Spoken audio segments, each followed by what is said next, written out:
Thanks for hitting on Discovery Class. When David arrived in Jerusalem, he noticed that there was something missing. He's now on the job as the king of Israel. Central to the Jewish faith was a piece of holy furniture called the Ark of the Covenant. Now, it should have been in the capital when David got there, but it wasn't. And the reason was because King Saul, his predecessor, he had neglected the ark. It didn't even mean a thing to him. So bringing it to Jerusalem was no big deal. God wasn't part of his life. So why would he want to have the Ark of the Covenant in Jerusalem? Well, better yet, why did David want it? Let me back up a bit. What was this thing called the Ark of the Covenant? Who made it? Where did it come from? How old was it? Well, I'll tell you. The ark meant the presence of God. The Lord dwelt in his holy glory upon that relic called the Ark of the Covenant. It was so important that God told Moses to follow specific details in its construction. The children of Israel left Egypt during the time of the Exodus, and they camped at Mount Sinai, and they were there for 40 days. And it was there that God gave Moses 10 commandments. They were written in tables and tablets of stone. So, in order that those tablets could never be lost, God instructed Moses to build a sacred piece of furniture to keep it in. It was called the Ark of the Covenant. And it was to become one of the most sacred pieces of work among the Jews. It wasn't very big. It was only 52 inches long and 31 inches square, a little over 4 feet by a little under 3 feet. A wooden chest. It was covered in pure gold with an elaborately designed lid. And that lid was called the mercy seat. And inside the box, there were 3 things. One, the 10 commandments. The other was Aaron's cane. And the other was a pot of manna. And on top of the box, 2 angels made of gold with wings outstretched. They faced each other. Now, during David's time, the place of worship was the tabernacle. It was just a big tent. Placed inside that tabernacle was the Ark of the Covenant. The two got separated when they got into the land of Canaan. The enemy of the Jews, they raided the tabernacle and they destroyed it, but they carried off the Ark of the Covenant into enemy territory. Was that a big deal? The Ark missing? Yeah, it was. The Ark meant that God's presence had departed, and his glory had rested upon that Ark, and now it wasn't there anymore. The instructions to Moses by God, they were very specific. The ark would be portable, and it was to be moved through the wilderness on the backs of the Levites. They were the priests. Remember, there were 12 tribes. One of the tribes set aside were the Levites, and they were the priestly tribe. They were the ones that God had placed together to do the marking and also the moving of the Ark of the Covenant. When they got into the land, central to the place of worship, the enemy took it and it disappeared. Wherever the ark was placed, there God's glory rested upon it. And it became the holiest place on earth because it represented on earth Yahweh. David is now on the throne. The Ark of the Covenant is missing. There's no central place for the children of Israel to worship. Remember, David was a man after God's own heart. That's what the book said. How could he rule his people if God wasn't in the city of Jerusalem? He wanted his holy furniture back in its rightful place. Well, where was it? How did it get where it was? Well, that's my lesson today. The story is found in 2 Samuel chapter 6. The Ark of the Covenant had been stolen by the Philistines, and it had been removed to the house of a man named Abimelech. David prepared a brand new wagon pulled with fresh oxen, and he's going to bring that ark back to Zion, Jerusalem. He took with him a host of men. And when they saw the Ark of the Covenant, they began to celebrate. They had seen it. Never, many of the men. And the attending musicians, they began to play on their instruments, and there was shouting and there was dancing, all kinds of bursting forth of celebration. David the king, he knew that if the people were to come back to the Lord and worship, the Ark of the Covenant had to come home. So, the holy chest was loaded on a brand new cart, headed back to Jerusalem, hauled by 2 oxen. But it was then that something disastrously happened. Something terribly went wrong. I'll read it for you. Verse 6, 2 Samuel 6. David headed for the Philistine country to recover the chest of God, the Ark of the Covenant. They placed it on a brand new cart, drawn by oxen, and they removed it from the house of Abimelech on the hill. David and his whole company of Israel, they were in parade, singing and dancing at the top of their lungs, playing musical instruments. And when they got to the threshing floor, the oxen stumbled. A young man named Uzzah, one of the men, he grabbed the chest and he died on the spot. Think of it. That wasn't expected. When the cart tipped, one of the young men, he reached out to steady the ark so that it wouldn't flip off. And when his hand touched the holy furniture, it was as if he were electrocuted, killed on the spot. Well, what happened? David, he should have known better. In his haste to get the ark back, it wasn't a new wagon they needed. It wasn't a team of oxen they needed for the transportation. God had given specific instructions for how he wanted his ark carried. Not on a cart, not pulled by a team of oxen, not just some staff working in the palace. It had to be a Levite priest. At the base of each of these 4 corners on the Ark of the Covenant was fixed a gold ring. And through these rings slipped a gold-plated pole, 10 or 12 feet long, carried by 4 Levite priests on their shoulders. No human hand was allowed to touch the ark. To God, every aspect of worship was very important, including even the transportation.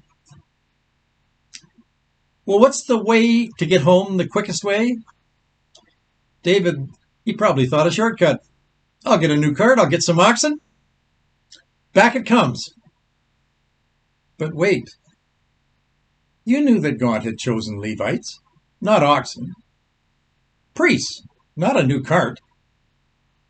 David, not your will, but mine be done, said the Lord of hosts. Aren't you aware of my instructions? What made you think that you could bring back my Holy of Holies on your details? Well, here's David's reaction. Verse 9, 2 Samuel 6. So David, he was afraid of the Lord that day, and he said, how can the ark of God ever come back to me? How will I ever get it back to Jerusalem? Well, it didn't come back to Jerusalem. Well, not right away. Not for another 3 months. David became very fearful of God. He found the Ark of the Covenant too hot to handle. So he refused to take it any further. Instead, David removed it off the road, placed it in the house of the Gittite named Obed-Edom, and there it rested for 3 months as David went back to Jerusalem and rethink just what had happened. Well, when the ark was at the home of Obed-Edom, the owner of the house, his house began to prosper. With God's presence in his house, he keeping it safely, the Ark of the Covenant, his entire household was blessed. Now, the Bible doesn't say what it was. Maybe his wife was expecting and they had twins. Don't know. Maybe they had their version of a lottery and he won it. Don't know. Maybe a relative died and left him a whole new estate. Could have been. We don't know. All we know is that God blessed that house way more than it had ever been deserved because of the presence of the Ark of the Covenant. David got wind of this. He heard what was going on in that house. And he said, if that goes on in their house, I want that back with me. I'm going to go and bring the ark, finally, back to Jerusalem. I want it where my people can be prospering, and I, as the king, I can prosper along with it. Well, the ark finally arrived back in Jerusalem, this time on the shoulders of the Levite priests. And all along the route, on their way home, choice bulls were sacrificed in celebration. The whole country accompanied David to Jerusalem when the ark was placed in the new tabernacle. David blessed the people, and he blessed it in the name of God. Everyone celebrated with shouts and with trumpet blasts. Burnt offerings and peace offerings were presented. And then when you get to verse 1 of chapter 7, 2 Samuel, it says it all. Before long, the king made himself at home when he saw the ark, and God gave him peace from all his enemies. What do we learn from this? The Ark of the Covenant really no longer exists. We don't know where it is. When it was in the temple and it was destroyed in 70 AD by the Romans, no one ever found it again. Probably burnt. Don't know. Hollywood's trying to find it. Some of their great episodes. But it's not to be found. When Christ came, our Messiah, he replaced the ark by his holy presence. In its place, instead of having an ark, he chose you. You have become a Christian. You have become God's appointed presence here on the earth. God sets his heart of favor on those whose hearts are following him. He honors those who honor his word. As God's new Ark of the Covenant, you now become a godly husband, godly school teacher, godly student, a godly wife, a godly workman, and a godly musician, maybe a godly professional. You care enough about your life, regardless of your occupation, to become God's Ark of the Covenant where you live. In other words, God's presence in the Old Testament has become John 3:16 in the New Testament. For God so loved the world that he gave his only Son to die for you and forgive you Did you know that you were his replacement for the ark?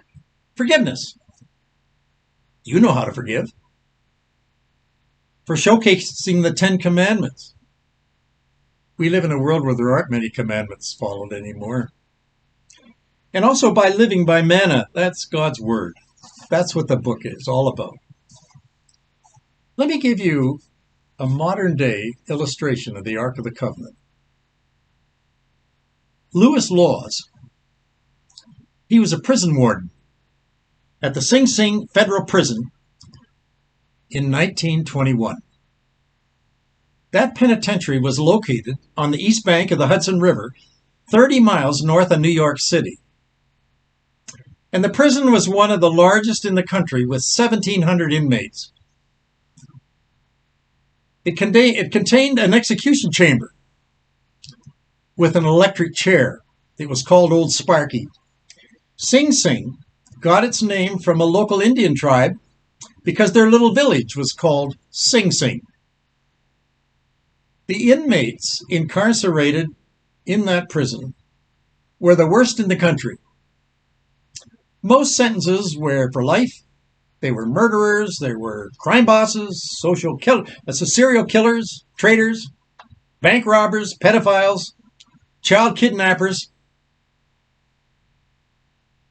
Lewis Laws, he lived in the prison premises just outside in the property, in a private government home, along with his wife, Catherine. And together they had 3 little girls. Laws would walk to work every day. And he was also told never to let his wife step inside the walls of Sing Sing prison. But each night, around the dinner table, when Laws would come home, the warden would tell his wife about life behind bars. Catherine learned that some of the prisoners were blind. She also learned that some of them were deaf. Many received no mail. Those in the prison hospital never had a visitor. Catherine Laws was a Christian. And even as a busy mother of 3 little girls, she was also an Ark of the Covenant. She told her husband she would like to help those prisoners living inside those walls who were under stress.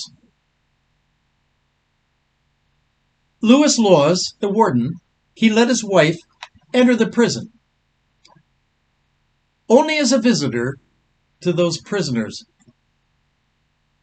But before she entered, knowing their needs, she taught herself 2 languages. One, she taught herself Braille. Do you know what Braille is? Braille is when you take a piece of paper like this and you punch some holes under it, and those perforations at the top, you can run your finger along, and by just looking at those dots and how they're placed, it becomes an alphabet, and that's how you learn to read. So when you see a blind person, they're often doing this all the way along a piece of paper, and it's almost like you watching your television set at the 6 o'clock news, and on the bottom, that ribbon goes across. That's their ribbon of how they read. That's what Catherine Laws taught herself to do. Well, not only did she teach herself the law of Braille, she also taught herself sign language. And from the sign language, she taught those that couldn't hear how to speak. She did that before she went in as a visitor. Now, into that penitentiary, that lady did her work. She held classes in Braille to teach the blind to see. Her classes in sign language open hearing to the deaf-mute so that they could be understood. In the hospital, Catherine distributed books from her own library, and they had wonderful conversations about book reviews that she had read, and she loaned it to them. She led a choir. She taught them to sing. Best of all, on execution days, she was often the last one that the inmates addressed before they entered eternity. And she did this for 16 years at Sing Sing Penitentiary, maximum security prison in New York. Then something happened in April 1936. Something drastic that was going to change the activity inside the prison, and it was going to resonate around the world, because they were going to learn that love inside that prison had been distributed by one individual to all those young inmates. Lewis Laws, the warden, did not report to work that morning. Word spread over the loudspeaker that Catherine Laws had been killed in a car accident. In the following days, her body was placed in her home there, a mile from the compound. And as was the custom, the warden, Lewis, he walked that morning to the main gate of the Sing Sing Penitentiary. When he got there, inside the wire fence, for as long and listen as he could see, a huge gathering of prison inmates stood, staring, faces pressed against the fence, just to have a look. Everyone was still. Some were weeping. No one moved. They had come to stand as close as they could to the woman who had given them love. There, on the spot, Warden Lewis Laws made a decision. And it was contrary to everything that the law of the land said. And it defied all common sense. You know what he did? He took his key.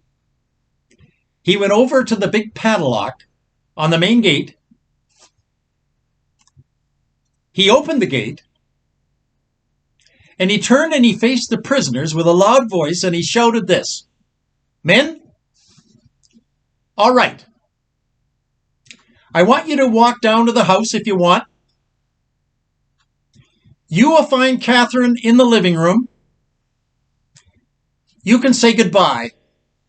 But just be sure to check back in tonight when you come back." I'm talking about America's hardest criminals, murderers, robbers, terrorists. The nation had locked these men away for life. The warden unlocked the gate. And they walked that mile without escort. And they walked that mile without a guard. And they walked to the house of Catherine Laws. And parading through the house, they paid their last respect. And that night, to a man, every prisoner returned to his cell. The prisoners of Sing Sing Maximum Penitentiary had witnessed 16 years of God's presence in the form of Catherine Laws as an Ark of the Covenant. They had seen the mercy seat. They saw forgiveness. They understood what the commandments were, God's laws, not man's laws broken. And best of all, they found prosperity. They found Catherine in their midst. She had formed a prison choir. They sang a lot of the great hymns. But one of the favorites that they sang was this one: "Be still, my soul, the Lord is on thy side. Bear patiently his cross of grief and pain. Leave to thy God to order and provide. In every change, he faithful will remain." Many churches today are lacking the Ark of the Covenant. The presence of God is left. When the ark arrived in Jerusalem, David made himself at home. and God made him peace from all his enemies. Why don't you try it? Start with the New Testament Ark of the Covenant, John 3:16. You'll find yourself right at home if you read it. And you'll be amazed at how much peace it'll give you from your enemies. Thanks for coming today. If you come back next week, I got another story for you for David, and I think you'll like it.